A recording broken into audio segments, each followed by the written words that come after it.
નમસ્કાર,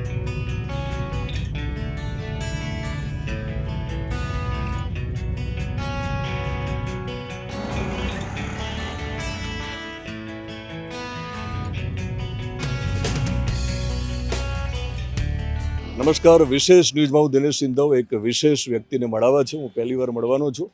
એમની રિક્ષા મેં જોઈ ત્યારે ગાડીમાં થોડું શૂટ કર્યું છે. આગળ ઊભો છું. બરાબર, સોરી મેં તમને ઊભા રાખ્યા, પણ માઇક જોઈને તમને લાગ્યું કે હું મીડિયાવાળો લાગુ છું. થોડી વાર નીચે આવો. શું નામ તમારું? મારું નામ મેહુલ ચૌહાણ. મેહુલભાઈ, મેં છે ને મારી ગાડી, હું એકચ્યુઅલી જઉં છું દાંતીવાડા, એટલે મારી ગાડી તમને તમારી પાછળ હતી ત્યારે મેં આ વાંચ્યું. મિત્રો, એકવાર આપણે ફરીવાર બતાવીએ. આ રિક્ષામાં લખ્યું છે કે ના લીધી શિક્ષા એટલા માટે લીધી રિક્ષા, માટે ભણો આગળ વધો, નહીં તો ચલાવવી પડશે રિક્ષા. રિક્ષા ચલાવી એ આમ જુઓ તો કોઈ નાનું કામ છે નહીં.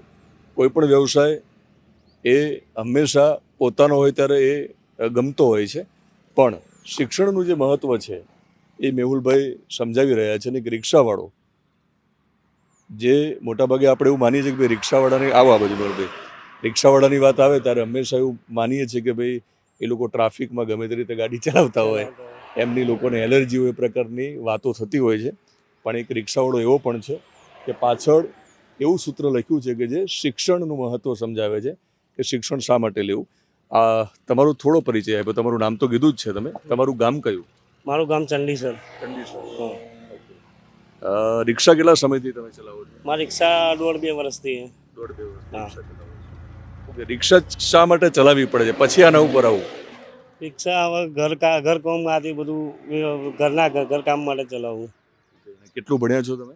હું 10 ફેલ છું. 10 ફેલ છો. હા.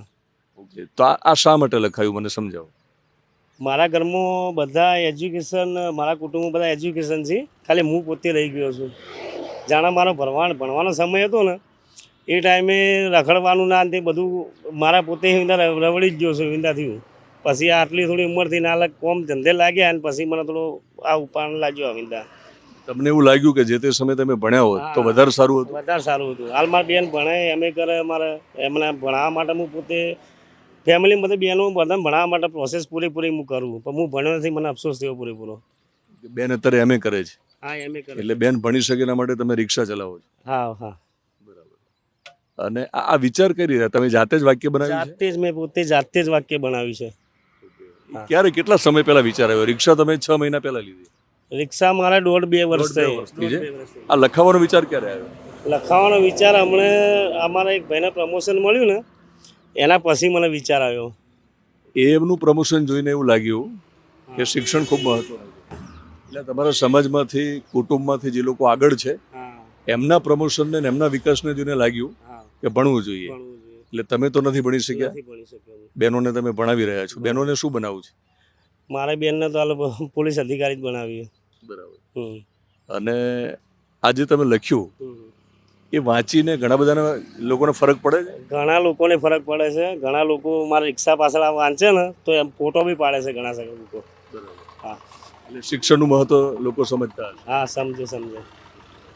તો તમે એકવાર ફરીવાર વાક્ય છે વાંચો ફરીવાર અને આખા ગુજરાતને કહો. ના લીધી શિક્ષા એટલા માટે લીધી રિક્ષા, માટે ભણો આગળ વધો, નહીં તો ચલાવવી પડશે રિક્ષા. મિત્રો, જોગાનો જોગ હું દાંતીવાડા જઈ રહ્યો છું અને અમે એવી જગ્યાએ ઊભા રહી ગયા કે રામસણા પરાની પ્રાથમિક શાળા છે. બેકગ્રાઉન્ડમાં દેખાય છે? દેખાડો પ્રાથમિક શાળા. મિત્રો, રિક્ષા અમે ત્યાં ઊભી રાખી છે જ્યાં અમે વાતચીત કરી રહ્યા છીએ કે જોગાનો જોગ અહીંયા પ્રાથમિક શાળા પણ છે. આવું મેહુલભાઈ, જોગાનો જોગ અહીંયા પ્રાથમિક શાળા પણ છે. તો મારી એક એવી વિનંતી છે ગુજરાતને કે જે લોકો નથી ભણતા, ભણવાના સમયે જે લોકો રખડે છે, બરાબર ને, મા બાપની પરિસ્થિતિ સમજતા નથી. ભણાવે મારા મમ્મી પપ્પાને તો ભણાવવા માટે ઘણી કોશિશ કરી, પણ મેં મારી રીતે જ જિંદગી, મારી લાઈફ બરબાદ કરી. તમને શું લાગે તમે ભણ્યા હોત તો શું હોત? હું હાલ ભણ્યો હતો આર્મીમાં જ હોત, ઇન્ડિયન આર્મી. મારું ડ્રીમ હતું પણ ભણ્યો ના હું. તમે ભણ્યા નહીં એટલે સૈનિક ના બની શક્યા? હા, ભણ્યો. ભારત માતાની સેવા ના કરી શક્યા એનો અફસોસ છે? અફસોસ છે મને ઘણો. મારા ડ્રીમ જ હતું ઇન્ડિયન આર્મી. તો મિત્રો, એક સૈનિક આપણને એટલા માટે નથી મળ્યો કારણ કે ભણ્યા નથી. એમને બહુ સ્પષ્ટ કહ્યું છે, એટલે કે 10મું ફેલ છે. પણ 10 ફેલ હોવા છતાં એમને જે આપણને મોટિવેટ કર્યા છે, આપણને જે બહુ મોટી પ્રેરણા આપી છે, તો ઘણું બધું શીખીએ. અને પ્રાથમિક શાળાના દરવાજાની બહાર જ અમે ઇન્ટરવ્યૂ કરીએ છીએ.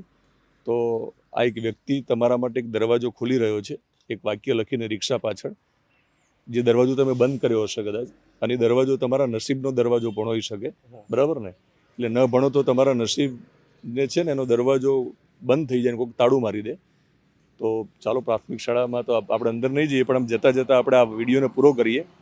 તો મિત્રો, હવે અમે તમારી સામે જોવાના નથી, પણ અમારો અવાજ તમને આવતો હશે. આ દરવાજો છે, બરાબર ને મેહુલભાઈ?